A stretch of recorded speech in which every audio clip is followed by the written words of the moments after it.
I stood in the center of the crowded ballroom, my hands shaking uncontrollably as I held my sobbing 8-year-old daughter, Lily, her fresh blood staining my dress while my own brother screamed at her that she was a trashy thief. Around us, my own parents nodded in cold approval, completely ignoring the heavy wooden wedding menu board my brother had just smashed directly against my little girl's head.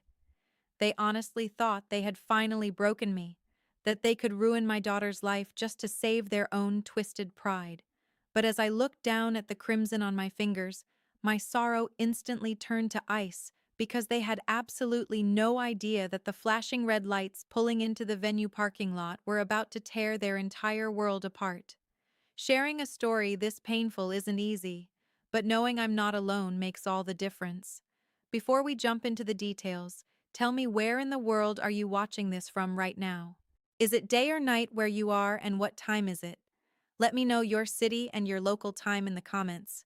It honestly means the world to me to see how far our digital family reaches.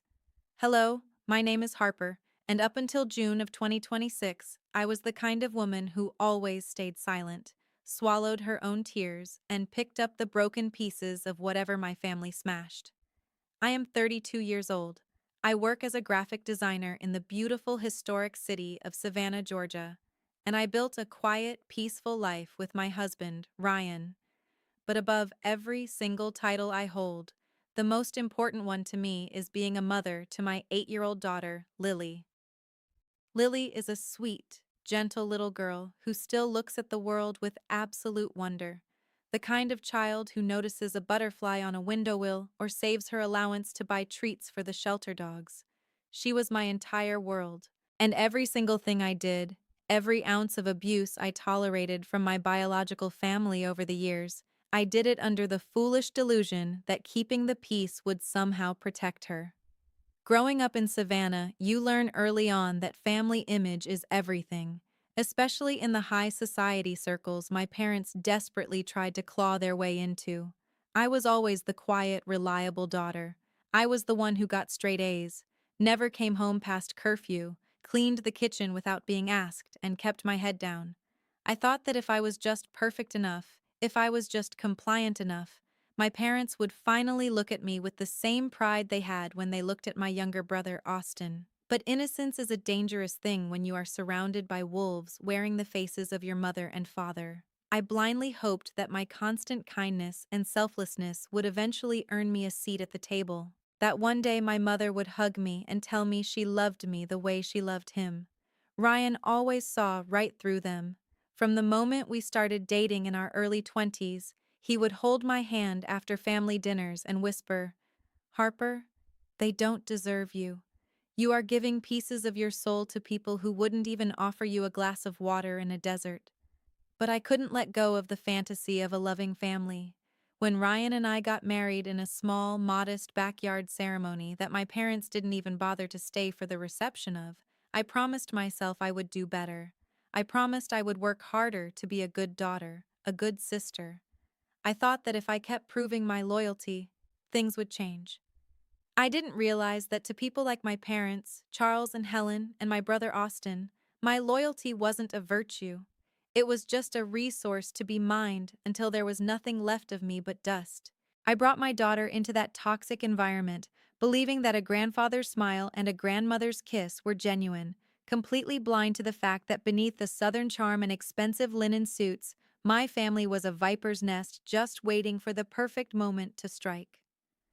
To truly understand how we ended up in that blood-stained ballroom, you have to understand the lifetime of sacrifices I made for the golden child of our family. Austin was 2 years younger than me, but from the moment he was born, he was treated like royalty, while I was treated like his unpaid servant. He was the son who would carry on the family name, the boy who could do no wrong. My parents, Charles and Helen, didn't just favor him, they worshipped him. Every mistake he made was excused, every whim was catered to, and every single bill he accumulated was pushed onto my shoulders. The real exploitation started when I turned 18. I had worked myself to the bone all through high school, maintaining a perfect GPA while working a part-time job at a local bakery. My dream was to attend a prestigious out-of-state university to study design. I got accepted and I was ecstatic. But 2 weeks before move-in day, my parents sat me down at the kitchen table. My mother didn't look me in the eye. She just pushed a glass of iced tea toward me and said, "Harper, you need to be realistic. Austin wants to go to a private business academy in Atlanta, and we simply cannot afford both. You're a girl. You can just go to the local community college here in Savannah. You need to step aside for your brother. He's going to do big things for this family." I cried for 3 days straight, but I did it. I gave up my dream university, stayed in Savannah, and watched my parents proudly post pictures of Austin's high-end dorm room while I commuted to night classes. But giving up my education wasn't enough. As soon as I started building my graphic design career and saving my own money, my parents turned me into Austin's personal ATM. Austin lived a life of complete luxury he hadn't earned, driving sports cars and wearing designer clothes. Whenever he maxed out his credit cards or faced a lawsuit from a failed business venture, my father would call me using the exact same emotional blackmail. "He's your brother, Harper. He's in a tight spot. Family stands together." Over 5 years, they drained exactly $25,400 of my hard-earned savings. They never paid back a single dime. If I ever asked about it, my mother would coldly scoff and say I was being selfish. Austin grew into a deeply narcissistic, arrogant man who genuinely believed the world owed him everything. And then he met Amber. Amber came from an incredibly wealthy, old money family in Savannah, and she was just as snobbish and manipulative as Austin. Together, they were unbearable. When they got engaged, my parents immediately offered to fund a massive, lavish $80,000 wedding at a historic estate using money they had squeezed out of me and loans they expected me to help cover. Ryan begged me not to go. He said, "Harper, they treat you like dirt. Look at the invitation. They didn't even put your name on the family list." But I looked at my sweet little Lily, who was so excited to see her uncle get married in her pretty white flower dress, and I told Ryan we had to support them. I truly thought that if I smiled, stayed out of the way, and played the supportive sister, we could get through the night peacefully. I had no idea that Austin and Amber didn't just want me there as a guest. They wanted me there to be their foot tool, and they were already planning a trap to publicly humiliate me. The wedding reception at the historic Savannah estate was sensory overload. Crystal chandeliers dripped from the ceilings. Jazz music filled the air. And over 200 high society guests in black tie attire sipped champagne. Ryan and I sat at the very back table right next to the kitchen doors. A blatant insult from my mother, but I kept a smile on my face for Lily's sake. She looked so proud in her little white dress, swinging her legs and eating her vanilla ice cream. About an hour into the reception, Ryan's phone buzzed. It was an urgent make-or-break-act conference call regarding a major corporate account his logistics firm had been chasing for 6 months. He looked at me apologetically. I patted his hand and whispered, "Go ahead, babe. It's too loud in here anyway. Walk out to the courtyard where it's quiet. Lily and I will be perfectly fine." He kissed my forehead, grabbed his jacket, and slipped out the side doors toward the parking lot. Not even 10 minutes after Ryan left, the music abruptly stopped. The cheerful chatter in the ballroom died down, replaced by a tense, heavy silence. I looked up and saw my brother Austin standing near the grand head table, his face twisted in a mask of theatrical panic. He began shouting, "My phone is gone! Someone just stole my phone!" Amber, his bride, let out a dramatic gasp, clutching her pearls. Austin stormed over to the microphone, his voice echoing through the expensive speakers. "Listen up, everyone. My brand new iPhone 17 Pro Max is missing. It was sitting right here on the bridal table. That phone has my encrypted banking apps, our digital wedding wallet with the vendor payout receipts, our honeymoon flight barcodes, and all my corporate client data. Whoever took it needs to bring it forward right now." People started whispering, looking around at each other in shock. I felt a knot tighten in my stomach, but I assumed some drunk guest had accidentally picked it up. I leaned down to wipe a drop of ice cream off Lily's chin. Suddenly, The heavy sound of leather shoes stopped right behind my chair. I turned around. Austin was standing there, his eyes glaring down at me with a terrifying, malicious smirk. My parents, Charles and Helen, were right behind him, along with Amber and her wealthy parents. "Austin, what's wrong?" I asked, my voice trembling slightly. "What's wrong is that your little brat was lurking around the bridal table right before my phone vanished." Austin snarled, his voice loud enough for the neighboring tables to hear. "What are you talking about?" I stood up, instinctively, placing my hands on Lily's shoulders. "Lily has been sitting right next to me the entire evening. She hasn't left this table. Don't lie for her, Harper." My mother, Helen, hissed, stepping forward. "We all know how you've raised her. Austin saw her sneaking around the gifts." "I didn't take it, Mommy. I swear." Lily whimpered, her big blue eyes filling with tears as she clutched my skirt. Before I could even process the accusation, Austin lunged forward. He didn't just ask to check. He violently snatched Lily's small denim jacket, which was hanging on the back of her chair. He shoved his hand into the deep right pocket, and with a triumphant roar, he pulled out a sleek titanium-colored iPhone 17 Pro Max. The entire ballroom gasped. Amber's mother loudly sighed. "Oh, absolutely disgusting. A thief in the family." Amber looked at me with pure disgust and yelled, "Your trashy kid just tried to ruin my wedding day. Look at her. She's a criminal." I stared at the phone in utter disbelief. My mind was racing. Lily's pockets were tiny, and she had been under my nose the whole night. She didn't even know how to bypass a lock screen. Then I caught Austin's eye.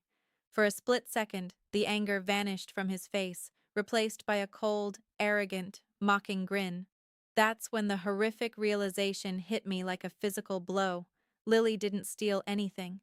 Austin had intentionally planted his own phone in my 8-year-old daughter's jacket, just to publicly humiliate us and permanently label my child a thief in front of his new high society in-laws. I opened my mouth to scream the truth to call out his pathetic setup, but I never got the chance. When I stepped between Austin and my crying daughter, he completely lost his mind. The theatrical panic on his face melted into pure, uncontrolled narcissistic rage. He looked around at Amber's wealthy family, realizing he needed to put on a grand show of being the ultimate protector of their honor. "Your thief of a daughter just tried to ruin my wedding," Austin roared, his face turning an angry purple. Right next to our table at the grand entrance of the ballroom stood a massive, heavy display. It was a rustic wedding menu board crafted from solid, thick oak with a heavy row-iron frame used to display the night's catering options to the high society guests. In one swift, violent motion, Austin lunged backward, grabbed the heavy oak frame of the menu board, and swung it with all his might. He wasn't aiming at me. He swung it directly at my 8-year-old girl. The heavy wood struck Lily right across the side of her head. The sickening, dull thud echoed through the sudden silence of the ballroom. Lily didn't even have time to scream. The force of the blow lifted her small frame slightly off her feet before she collapsed hard onto the cold marble floor. "Lie!" I shrieked, a sound tearing from my throat that didn't even sound human.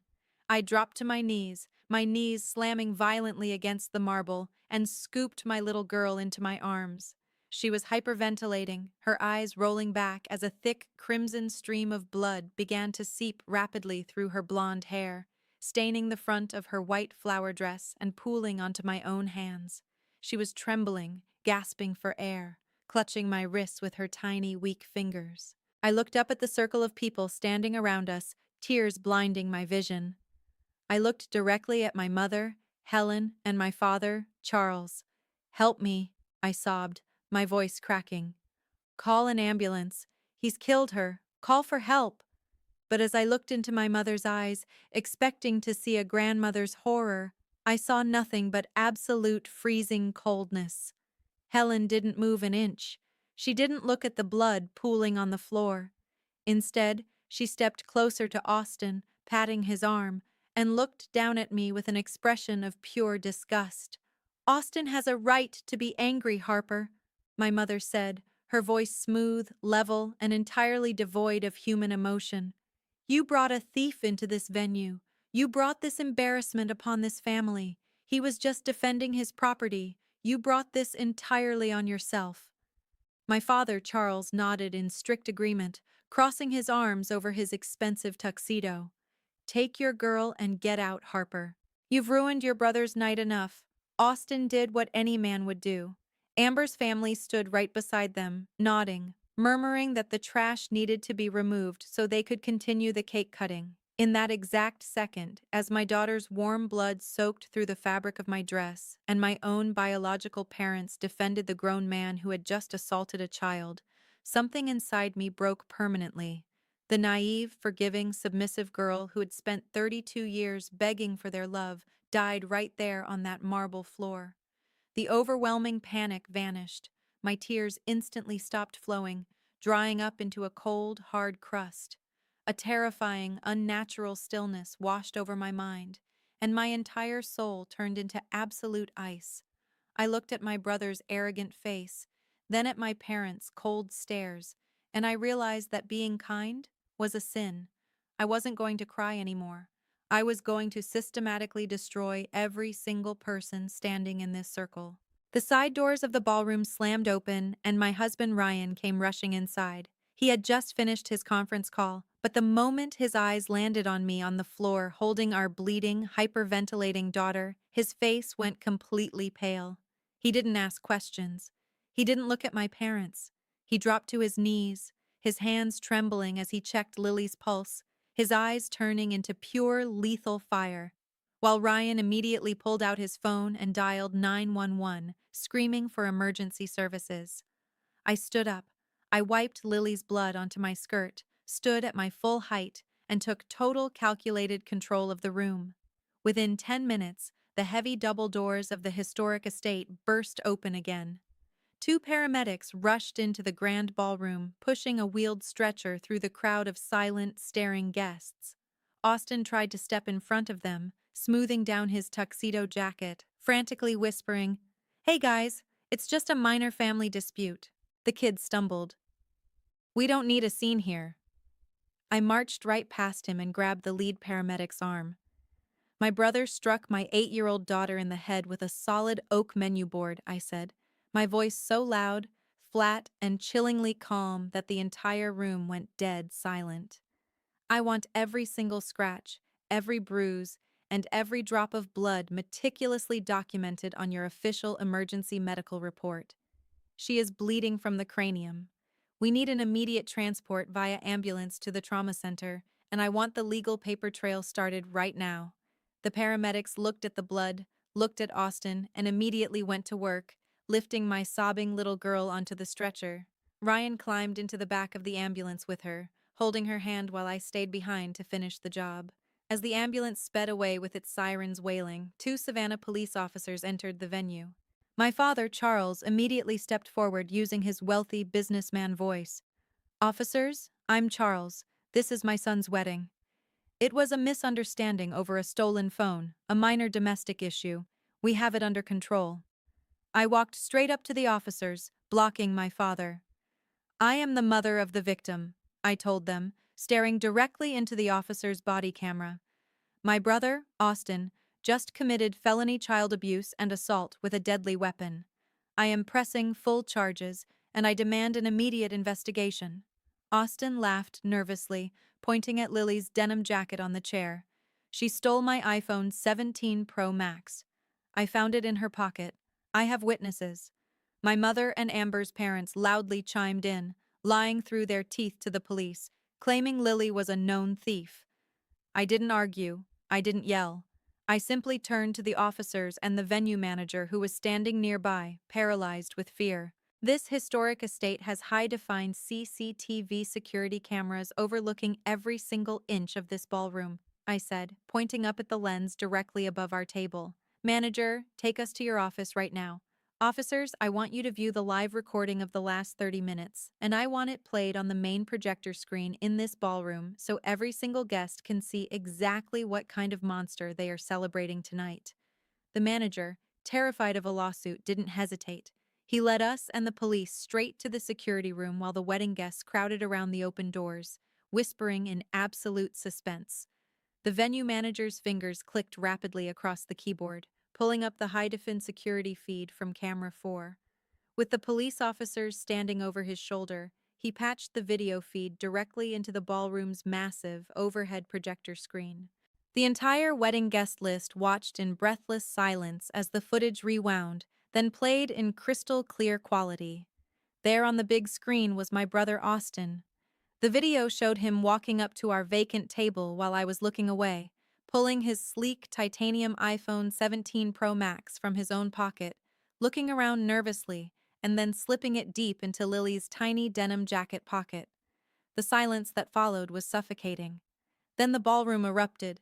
Amber, the bride, turned around and looked at Austin with utter horror. Before he could utter a single word, she swung her hand and slapped him across the face so hard the sound echoed off the high ceilings. "You sick, pathetic psycho!" she screamed, tears ruining her expensive bridal makeup. "You framed an 8-year-old child and cracked her head open just to play a big man. You are a monster." She tore her diamond engagement ring off her finger, threw it violently at his chest, and turned to her parents.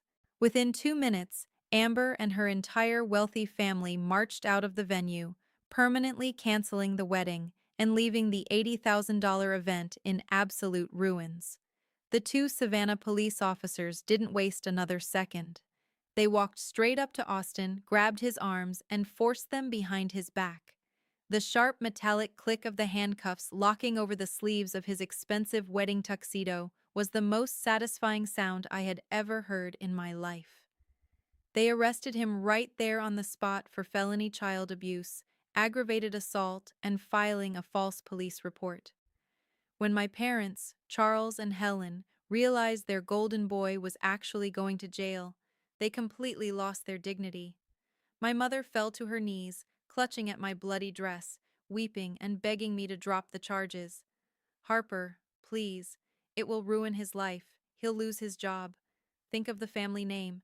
My father stood there, trembling, his high society pride completely shattered as the remaining guests looked at them with pure disgust. I looked down at my mother, pulled my dress out of her hands, and looked her dead in the eye.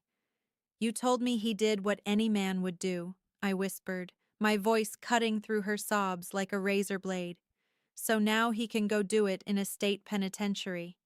The police warned my parents that if they continued to lie, they would be arrested as accessories to a crime, leaving them publicly ruined and utterly isolated. Austin was led out of his own wedding venue in chains, facing years in prison and a permanent criminal record. Today, Lily's physical wounds have fully healed, and she is back to being the happy, smiling, beautiful 8-year-old girl she deserves to be. Ryan and I completely cut off my toxic parents and brother, blocking them on everything and changing our numbers. We now live in absolute beautiful peace in our home, finally free from their darkness forever. Looking back at that night, I realized that sometimes cutting off your own flesh and blood isn't a choice. It's survival. I spent 32 years trying to buy the love of people who were willing to sacrifice my innocent daughter just to protect their own toxic pride. But karma works in beautiful ways, and seeing Austin led away in handcuffs from his own ruined wedding taught me that justice always finds its way to the wicked. I chose my daughter. I chose my peace. And I would do it all over again in a heartbeat. But I want to hear from you. Do you think I did the right thing by putting my own brother behind bars? Let me know in the comments below. And if you learned something valuable from my journey, please subscribe and hit the bell icon.